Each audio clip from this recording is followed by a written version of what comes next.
ఐదేళ్లలో జగన్ రెడ్డి చేసిన అరాచకాలు, అక్రమాలు, దౌర్జన్యాలు, అలాగే గతంలో ఏ రకంగా వందల కొద్ది హామీలు ఇచ్చి పాదయాత్ర సందర్భంగా ఆ తర్వాత ఏ ఒక్క హామీని కూడా నిలబెట్టుకోకపోవడం, ఏదో చాలా తక్కువ హామీలను మాత్రమే నెరవేర్చారంటూ, పైగా 99% హామీలను అమలు చేశామంటూ జగన్ రెడ్డి చెప్తున్నట్లుగా ఉందా లేదా, ఏం జరిగింది అనే విషయాలకు సంబంధించి పూర్తి స్థాయిలో ఎన్డీఏ కూటమి ఒక ఛార్జ్ షీట్ను విడుదల చేసింది. ఆ ఛార్జ్ షీట్లో వందల కొద్ది హామీలు ఏవైతే ఉన్నాయో మొత్తం కూడా మెన్షన్ చేస్తూ, అలాగే వీరు చెప్తున్నట్లుగా 99% హామీలను అమలు చేశామని చెప్తున్నారు. కానీ కేవలం 10 నుంచి 15% మాత్రమే హామీలను అందులో అమలు చేశారని, 85%కు పైగా హామీలను విస్మరించారని, అవి ఏమేం పొందుపరిచారు ఏంటి అనే విషయాలకు సంబంధించి జగనాసుర రక్త చరిత్ర పేరుతోని ఎన్డీఏ కూటమి ఒక ఛార్జ్ షీట్ను విడుదల చేసింది. ముఖ్యంగా టీడీపీ, జనసేన, బీజేపీ కలిసి ఈ ఛార్జ్ షీట్ను విడుదల చేశారు. ఆ ఛార్జ్ షీట్లో ఏమేం విషయాలు ఉన్నాయి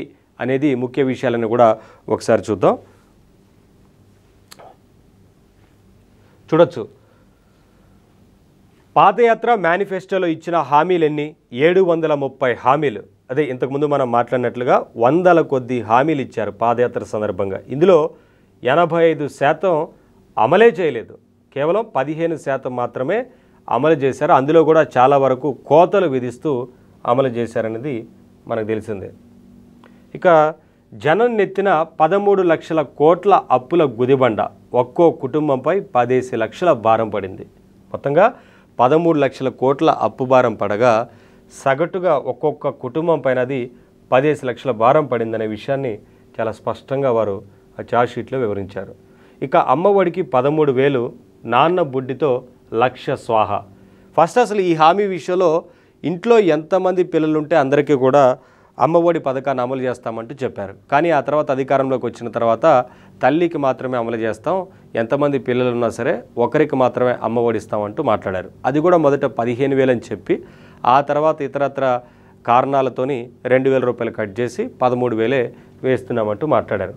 ఆ 13,000 వేసి అందులో నుంచి కూడా నాన్న బుడ్డితోని 1,00,000 స్వాహా చేస్తున్నారనే విషయాన్ని ఇందులో పొందుపరిచారు. ఇక మద్యం వ్యాపారంలో 1,00,000 కోట్ల దోపిడీ జరిగింది. ముఖ్యంగా గతంలో ఉన్న మద్యం పాలసీకి ఇప్పుడు మద్యం పాలసీని పూర్తి స్థాయిలో మార్చేసి ఇప్పుడు అందులో మద్యం వ్యాపారంలోనే 1,00,000 కోట్ల దోపిడీ జరిగింది అనే అంశాన్ని పొందుపరిచారు.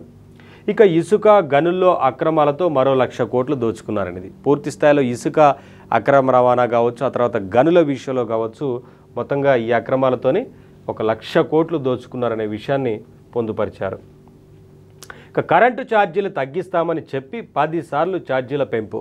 గతంలో ప్రతిపక్ష నేతగా జగన్మోహన్ రెడ్డి ఉన్నప్పుడు బాదుడు అంటూ ఆ రోజు మాట్లాడారు. ఆ గత ప్రభుత్వం గురించి మాట్లాడుతూ వచ్చారు. కరెంటు ఛార్జీలు తాము అధికారంలోకి వస్తే ఎట్టి పరిస్థితుల్లో పెంచబోమంటూ గతంలో ప్రతిపక్ష నేతగా ఉన్నప్పుడు జగన్మోహన్ రెడ్డి హామీ ఇచ్చి అధికారంలోకి వచ్చిన తర్వాత ఈయన బాదుడు ప్రారంభిస్తూ ఇప్పటికీ 10 సార్లు కరెంటు ఛార్జీలను పెంచారు. ఇంకా కేవలం ఛార్జీలు పెంచడమే కాదు, దీంట్లో చాలా రకాలైన ఛార్జీలను కూడా ప్రజలపైన అదనపు భారం మోపారనేది మనం అర్థం చేసుకోవచ్చు. ఇక జనంపై 75,000 కోట్ల భారం పడింది ఈ ఛార్జీల పెంపు ద్వారా.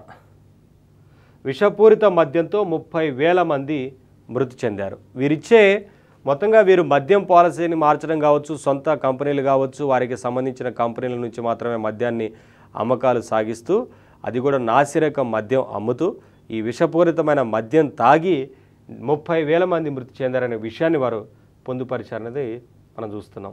ఇక అనారోగ్యం బారిన 35 లక్షల మంది ఉన్నారు అనారోగ్యం బారిన పడి.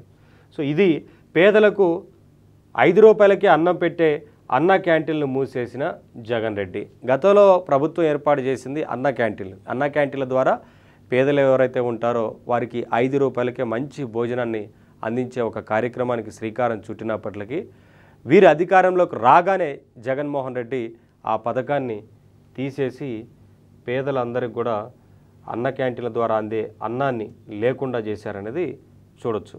ఇక పండుగ కానుకలు, ఏది గతంలో చంద్రన్న బీమా పేరుతోని చంద్రన్న బీమా ఉండేది, అలాగే నిరుద్యోగ భృతి ఉండేది, రైతు రుణమాఫీ జరిగింది, పండుగ కానుకలు అందించారు. ఇవన్నీ కూడా ఈ జగన్మోహన్ రెడ్డి వచ్చిన తర్వాత అధికారంలోకి తీసేశారు మొత్తానికి. విదేశీ విద్య ఉండేది గతంలో, ఇప్పుడు జగన్మోహన్ రెడ్డి అధికారంలోకి వచ్చిన తర్వాత ఆ పథకానికి పేరు మార్చారు. గతంలో అంబేద్కర్ విదేశీ విద్య పేరుతోని విదేశాల్లో చదువుకునే వారికి సాయాన్ని అందించేవారు. కానీ ఈ ప్రభుత్వం వచ్చిన తర్వాత ఆ పథకాన్ని అమలు చేయకపోగా ఆ విదేశీ విద్యకు కూడా అంబేద్కర్ పేరు తీసేసి జగన్మోహన్ రెడ్డి పేరు పెట్టుకున్నారు. దీనిపైన కూడా పెద్ద ఎత్తున విమర్శలు వచ్చాయి. ఇక ఆదరణ వంటి 100కు పైగా గత ప్రభుత్వ పథకాలను ఈ ప్రభుత్వం రద్దు చేసింది. ఇక ఎస్సీ ఎస్టీ బీసీ మైనారిటీ వర్గాలకు వెచ్చించాల్సిన సబ్ప్లాన్ నిధులు 1,00,000 కోట్లను దారి మళ్లించింది జగన్మోహన్ రెడ్డి సర్కార్ అనేది స్పష్టంగా కనిపిస్తూ ఉంది. వారు కూడా ఇదే అంశాన్ని పొందుపరిచారు. ఇక ఎస్సీ ఎస్టీ బీసీ మైనారిటీలపై దాడులు చెప్పనక్కర్లేదు. పెద్ద సంఖ్యలో వేల కొలది దాడులు ఎస్సీ ఎస్టీ బీసీ మైనారిటీల మీద ఎన్నో దాడులు జరిగాయి. ఎన్నో అక్రమ కేసులు బనాయించారు. ఎన్నో రకాలుగా వారిని ఇబ్బందులకు గురి చేశారు. ఇది అందరికీ తెలిసిన విషయాన్నే వీరి ఛార్జ్షీట్లో కూడా పొందుపరిచారు. ఇక మద్య నిషేధ హామీ గాలి కొదిలేసిన జగన్ రెడ్డి అందరికీ తెలుసు. తాము అధికారంలోకి వస్తే ఎట్టి పరిస్థితుల్లో మద్యం అనేది దొరకదు, మద్యం నిషేధం చేస్తామంటూ చెప్పి అధికారంలోకి వచ్చి ఆనాడు అందరికీ హామీ ఇచ్చి అధికారంలోకి వచ్చిన తర్వాత క్రమంగా మద్య అమ్మకాలను తగ్గిస్తానంటూ చెప్పి ఆ రోజు ఏదో కమిటీలు వేస్తున్నామంటూ హడావిడి చేసి మద్యం అమ్మకాలని తగ్గించకపోగా ఇవాళ దేశంలోనే ఎక్కడా లేనంతగా ఈ రాష్ట్రంలో మద్యం ఆదాయం వచ్చింది అనేది మనం చెప్పట్లా, చాలా గణాంకాలు చెప్తున్నాయి. ప్రభుత్వ గణాంకాలు చెప్తున్నాయి ఎంత పెద్ద ఎత్తున ఇవాళ మద్యం అమ్మకాలు చేశారనేది. మరి ఇక మద్య నిషేధం హామీ అనేది గాలి కొదిలేసినట్లే కదా. ఇదే కాదు, రాబోయే 20 సంవత్సరాలకు ఇంకా మద్య నిషేధం అనేది అమలు కాకుండా రాబోయే 20 సంవత్సరాలకు ఈ మద్యానికి సంబంధించిన ఆదాయాన్ని చూపించి తాకట్టు పెట్టి అప్పు తీసుకొచ్చారు. కాబట్టి ఇక మద్య నిషేధం అనేది ఎట్టి పరిస్థితుల్లో అమలు కాదు. ఈ హామీని గాలికి వదిలేశారనేది ఎప్పుడో ప్రజలకు అందరికీ తెలుసు. 25 లక్షల ఇళ్ల నిర్మాణం, టిడ్కో ఇళ్లకు బ్యాంకు రుణాలు రద్దు, ఈ విషయాన్ని కూడా పొందుపరిచారు. సిపిఎస్ను రద్దు చేస్తామని ఉద్యోగుల్ని మోసం చేసిన జగన్ రెడ్డి అసలు అధికారంలోకి రాగానే జరిగిన పెద్ద మోసం ఇది ఉద్యోగులకు. గతంలో సిపిఎస్ఆ మన ప్రభుత్వం రాగానే అధికారంలోకి వెంటనే రద్దు చేస్తామంటూ హామీ ఇచ్చి ఆ తర్వాత అధికారంలోకి రాగానే అది ఆ హామీని విస్మరించడం, అది అమలు చేయడం సాధ్యం కాదని, ఎట్టి పరిస్థితుల్లో సిపిఎస్ని రద్దు చేస్తామని ఉద్యోగుల్ని మోసం చేశారనే విషయం అందరికీ తెలిసిందే. ఆ రోజు సజ్జలతో ప్రెస్ మీట్ పెట్టించి సాధ్యం కాదంటూ ఆ రోజు అవగాహన లేకుండానే హామీ ఇచ్చామని చేతులెత్తేసిన సిచ్యువేషన్, ఆ విషయాన్ని కూడా పొందుపరిచారు.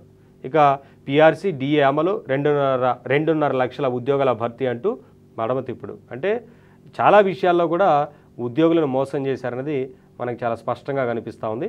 ఇక పోలవరం ప్రాజెక్టు సర్వనాశనం, పోలవరం అంశానికి సంబంధించి ఏమాత్రం పట్టించుకోలేదు. గత ప్రభుత్వం 72% వరకు పోలవరం ప్రాజెక్టుకి సంబంధించి దృష్టి పెట్టి ప్రతి సోమవారం పోలవరం అంటూ ఆ రోజు ముఖ్యమంత్రిగా ఉన్న చంద్రబాబు చాలా సీరియస్గా పోలవరం అంశాన్ని తీసుకొని ప్రాజెక్టు పనులను పరుగులు పెట్టించారు. కానీ జగన్మోహన్ రెడ్డి వచ్చిన తర్వాత ప్రాజెక్టు ముందుకు పోలేదు. ఇంకా ఇబ్బందులు ప్రాజెక్టుకి ఎక్కువగా వచ్చే రకంగా వీరి ప్రభుత్వం వ్యవహరించింది. రివర్స్ టెండరింగ్, రకరకాల ఇబ్బందులతోని పోలవరం మొత్తం కూడా సర్వనాశనం చేశారనే అంశం. ఇక 14 లక్షల ఎకరాల అసైన్మెంట్ భూములు స్వాహా. ఈ ప్రభుత్వంలో ఏ రకంగా భూములు స్వాహా అయ్యాయో తెలిపే ఒక వివరం ఇది. 12,000 కోట్ల మేర పంచాయతీ పురపాలక నిధులు దారి మళ్లింపు, ఇది ముందు నుంచి కూడా అందరూ చెప్తూనే ఉన్నారు. ఇంకా అమరావతి రాజధానిని నమ్మబలికి అధికారంలోకి రాగానే 3 రాజధానులని మాట తప్పడం.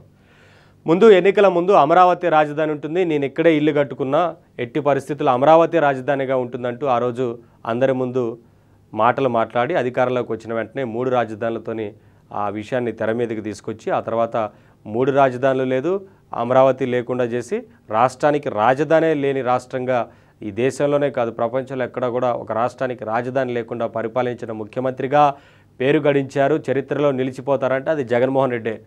రాజధాని లేకుండా పరిపాలించారు 5 ఏళ్ల పాటు.